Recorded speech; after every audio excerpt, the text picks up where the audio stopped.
Hello students, मैं कपिल कुमार शर्मा एक बार फिर आप लोगों के सामने एक नई वीडियो लेकर आया हूं।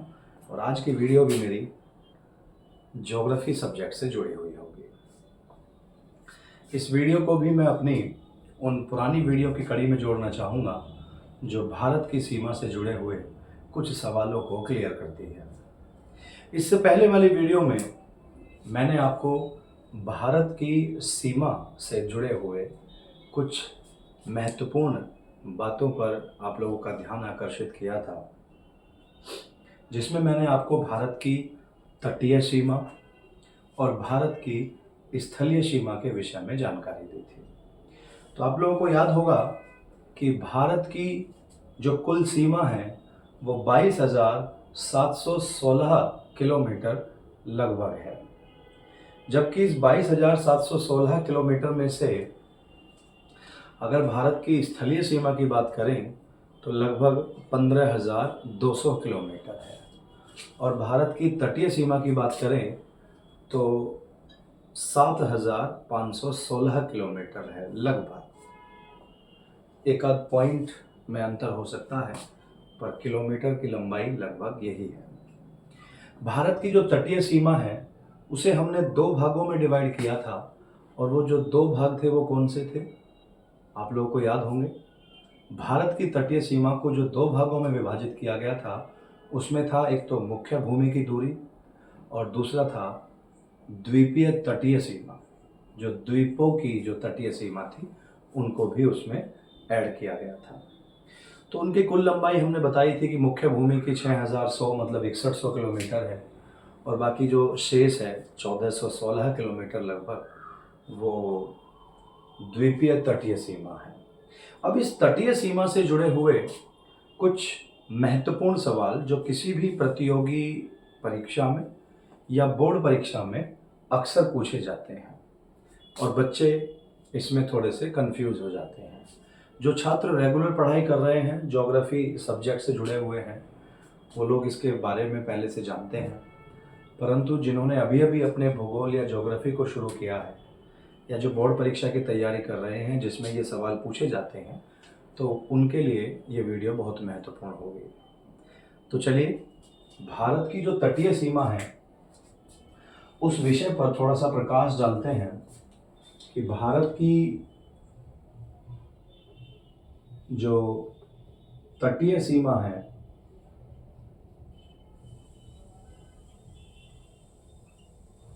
उसका इम्पोर्टेंस क्या है, देश को उस सीमा से क्या फ़ायदा हो सकता है, और भारत की तटीय सीमा के किलोमीटर के विषय में तो मैंने आपको बताया कि भारत की जो तटीय सीमा है, जैसे हम लोग बात कर रहे थे,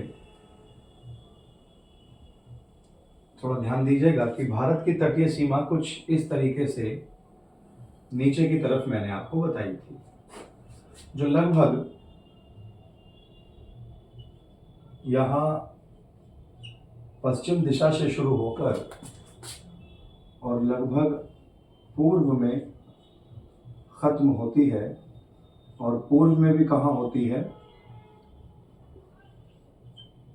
पश्चिम बंगाल तक, जबकि पश्चिम में यह सीमा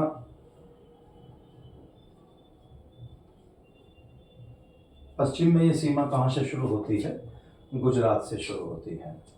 तो जो भारत की जो तटीय सीमा है उसके बारे में मैंने आपको बताया कि उसकी कुल लंबाई 7516.6 किलोमीटर है, जो भारत के समुद्र के साथ में सीमा बनाती है। अब भारत की जो तटीय सीमा है उसको मैं थोड़ा सा और विस्तार से बताने की कोशिश करूंगा कि भारत की जो स्थिति है वो हिंद महासागर के केंद्र में स्थित है। हिंद महासागर के केंद्रीय स्थिति में जो भारत है वो स्थित है। हम इसको यहाँ भारत का हम यहाँ दक्षिण दिशा के विषय में एक पॉइंट लिख लेते हैं कि भारत की दक्षिण दिशा नीचे की तरफ है। यहाँ दोनों तरफ पानी है, इधर भी जल है पूरा, और नीचे जल, और यहाँ तक पानी ही पानी है। अगर हम बात करें तो दोनों तरफ यहाँ हिंद महासागर और हिंद महासागर को हम लोग दो भागों में बांटते हैं। जबकि गुजरात की तरफ बात करें तो यहाँ अरब सागर आता है, जिसे अरेबियन सी कहते हैं। जबकि अगर हम इधर राइट साइड की बात करें पश्चिम बंगाल की तरफ, तो यहाँ बंगाल की खाड़ी आती है। परंतु पूरी तरीके से वो है हिंद महासागर ही। हिंद महासागर को बस केवल दिशा के हिसाब से यहाँ दो भागों में डिवाइड किया गया है। तो हम तटीय सीमा और उसकी आर्थिक, सामरिक और अन्य स्थिति से भारत के लिए तटीय सीमा की क्या विशेषता है, एक बार उस तरफ अपना ध्यान आकर्षित करते हैं। थोड़ा ध्यान दीजिएगा कि मुख्य भूमि से, थोड़ा ध्यान दीजिए बेटा, कि ये जैसे सीमा है भारत की, ये भारत की बाउंड्री है और इसके दोनों तरफ, यहाँ की तरफ पानी ही पानी है। तो इस मुख्य भूमि से यहाँ ऐसे बात करते हैं कि यहाँ मुख्य भूमि से थोड़ी दूरी में चलते हैं समुद्र की ओर, है ना। इस तरीके से ध्यान देते हैं ऐसे कि ये हमारी भारत की मुख्य भूमि है और इस मुख्य भूमि से थोड़ा सा समुद्र की तरफ चलते हैं। और कितना दूर चलते हैं? हम चलते हैं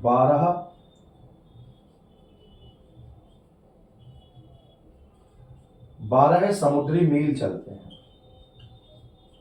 ये मील जो है ना, ये डिस्टेंस को निर्धारित मतलब दर्शा रही है। जैसे किलोमीटर होता है, मीटर होता है, तो दूरी या लंबाई को नापने के लिए हम लोग मील का उपयोग भी करते हैं। एक समुद्री जो मील होता है, एक समुद्री मील बराबर 1.8 मील होता है ना। थोड़ा ध्यान दीजिएगा।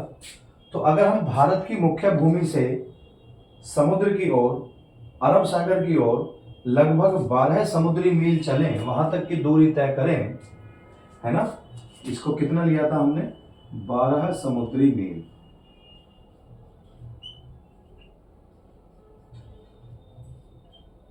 बारह समुद्री मील लिया था। तो इस क्षेत्र को, ये वाला जो क्षेत्र है हमारा, ये वाला जो क्षेत्र है जो 12 समुद्री मील तक है, इसका क्या नाम है? इस क्षेत्र का नाम है प्रादेशिक सीमा। इसका क्या नाम है? ये भारत देश की प्रादेशिक सीमा है, जो तटीय क्षेत्र से या तट की मुख्य भूमि से 12 समुद्री मील अरब सागर की ओर चलने पर हम लोग देखते हैं कि 12 समुद्री मील तक हम लोग चले, तो उस सीमा को हम लोग क्या कहते हैं? प्रादेशिक सीमा कहते हैं। भारत के लिए ये किस तरह से उपयोगी है? ये जो क्षेत्र है, इस क्षेत्र में आने वाले जो संसाधन है, संसाधन जो रिसोर्सेस हैं, जैसे स्वयं पहले तो पानी ही है, और उस 12 समुद्री मील के नीचे की तरफ, उस समुद्र के अंदर, उस पानी के अंदर जीव जंतुओं पर, वहाँ से निकलने वाला जो संसाधन है, कोई भी धातु अधातु, कोई भी अयस्क, कोई भी खनिज, उस पर पूरी तरीके से अधिकार किसका है? भारत देश का है ना। तो भारत देश के लिए ये वाला जो क्षेत्र है, ये संसाधन पूर्ण क्षेत्र है। कौन सा क्षेत्र है ये? संसाधन पूर्ण क्षेत्र है। इस क्षेत्र में आने वाले जितने भी रिसोर्सेस हैं, जितने भी संसाधन हैं, उन पर पूर्ण अधिकार किसका है? भारत देश का है। थोड़ा सा और आगे चलते हैं, मैं इसको साथ साथ मिटा भी दूंगा अगर यहाँ पर आवश्यकता पड़ी। अब अगर हम मुख्य भूमि से थोड़ा सा और आगे की तरफ बढ़ें, मुख्य भूमि से थोड़ा सा और आगे की तरफ बढ़ें, ध्यान दीजिएगा कितना आगे बढ़ें। अब की बार हम चाहते हैं कि हम 24 मील तक बढ़ें। कितनी दूर तक बढ़ें? 24 मील तक। थोड़ा ध्यान दीजिएगा कि पहले 12 मील तक की दूरी तय की थी, तो वहां तक का जो क्षेत्र था वो क्या कहला रहा था? प्रादेशिक सीमा कहला रहा था। परंतु अब अगर मुख्य भूमि से हम 24 मील दूर तक देखें, तो उस क्षेत्र को क्या कहते हैं? उस दूरी तक के जो क्षेत्र को हम लोग क्या कहते हैं? तो 24 जो समुद्री मील है यहाँ तक,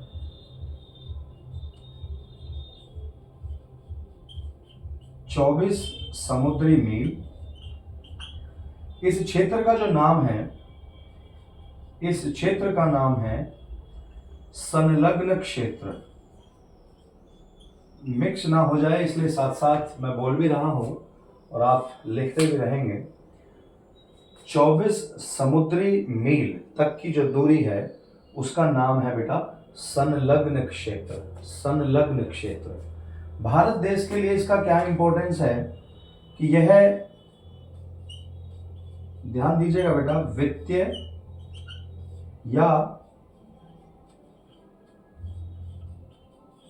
या राजकोषीय स्थिति से बहुत महत्वपूर्ण है। इसे हम लोग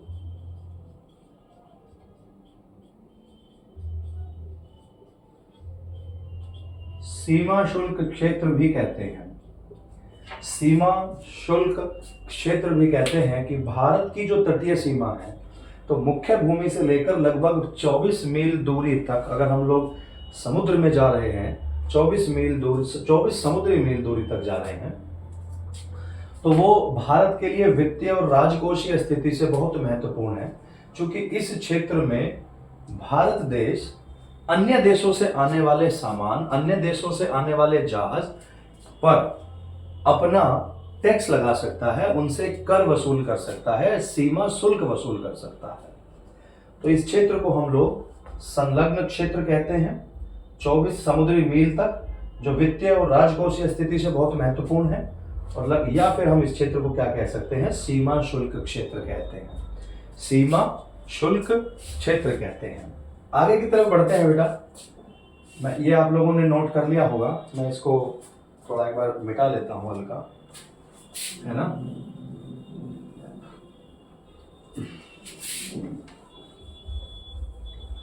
अब अगर हम मुख्य भूमि से और आगे की तरफ बढ़ें, तो मैं ज्यादा लंबी तो लाइन यहां नहीं खींचूंगा, है ना। ये नीचे की तरफ चला जाएगा और ये जो डिस्टेंस है मुख्य भूमि से, ये डिस्टेंस है 200 समुद्री मील। कितना? 200 समुद्री मील। भारत की जो तटीय मुख्य भूमि है वहां से 200 समुद्री मील के जो क्षेत्र को हम लोग क्या कहते हैं,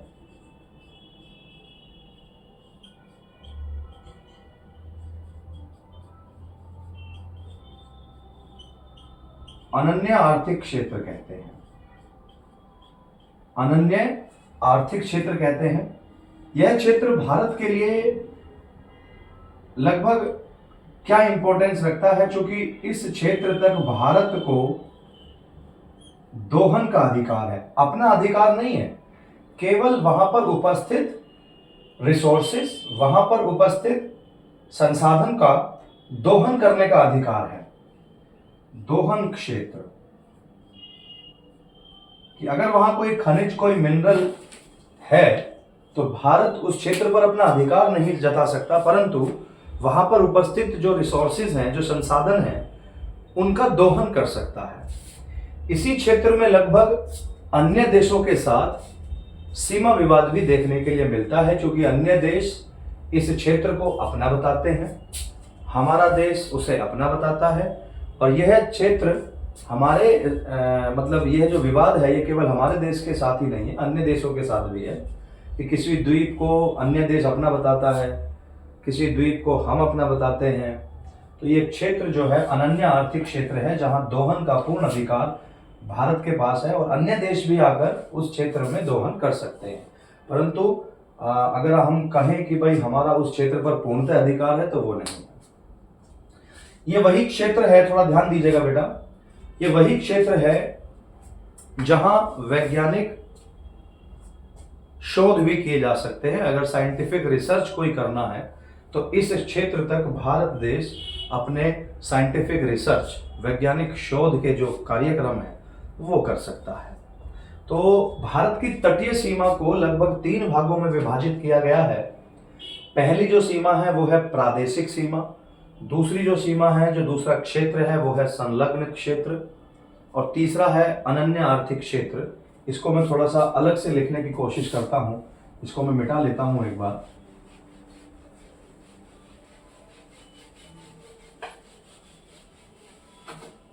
सब्जेक्ट कोई अपने आप में हार्ड नहीं है, बस केवल समय निकालकर एकांत में उस सब्जेक्ट को, उस विषय को पढ़ने की कोशिश करेंगे तो मैं उम्मीद करता हूँ कि वो सब्जेक्ट, वो चीज़ आपके लिए बिल्कुल भी हार्ड नहीं होगी। समय निकालिए, अपने अनुसार टाइम टेबल सेट कीजिए और उस समय या उस टाइम टेबल को पूर्ण रूप से फॉलो कीजिए। अगर आप उस टाइम टेबल को फॉलो करेंगे तो निश्चित रूप से कुछ दिन के बाद आप देखेंगे कि आपकी नॉलेज में बढ़ोतरी हो रही है, आप स्वयं को अनुशासित महसूस करेंगे।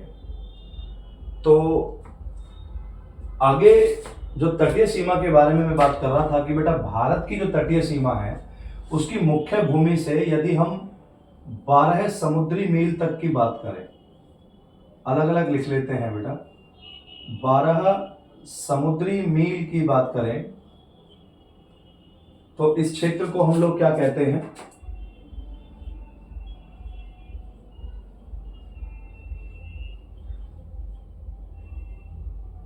इस क्षेत्र को बेटा हम प्रादेशिक सीमा कहते हैं और ये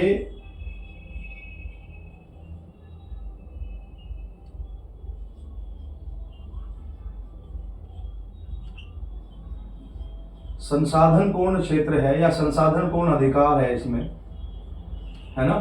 संसाधन पूर्ण क्षेत्र है ये। अगर हम 24 समुद्री मील तक की बात करें,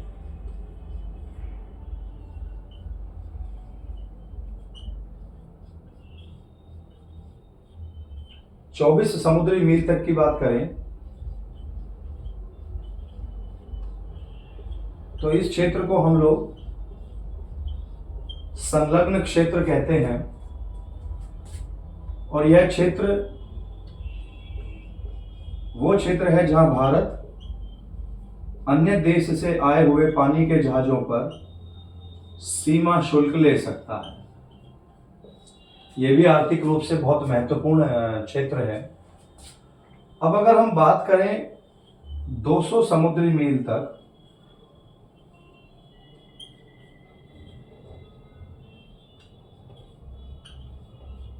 समुद्री मील को हम लोग, इसका नाम क्या है बेटा?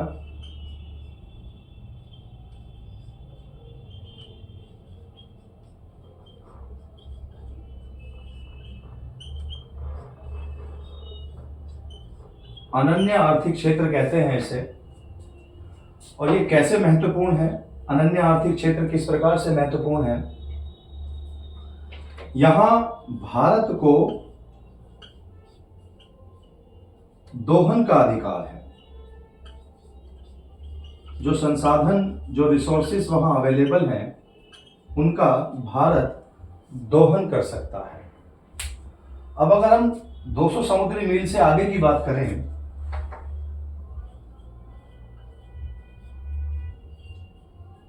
समुद्री मील से आगे की बात करें तो भारत के लिए वो क्षेत्र क्या कहलाता है?